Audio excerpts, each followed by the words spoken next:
Sonpur block खलियापाली उच्च प्राथमिक विद्यालय रे 2 दिन धरी चलिथिबा वार्षिक क्रीड़ा प्रतियोगिता उद्यापित हो जाइछि।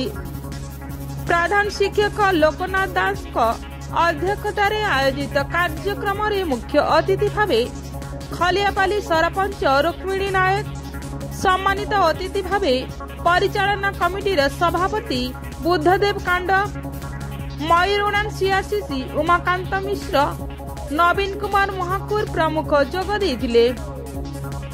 एई अवसर रे 3टी विभाग रे मोट 32टी प्रतियोगिता अनुष्ठित होई 90 जन छात्र छात्री और 6 जन चैंपियन छात्र छात्री माननकु मानपत्र ट्रॉफी सह पुरस्कृत करा जायतिला। सभा को शिक्षक श्याम सुंदर पात्र परिचालन करिथिबा बेले शिक्षयित्री विश्वविभूषिता पंडा धन्यवाद देथिले। एथिरे खतुसुना निर्मल पोढ़, सुरेंद्र मेहर, प्रभात बेहेरा, लिपिना राणी महापात्र, नेहा अग्रवाल सहयोग करथिले।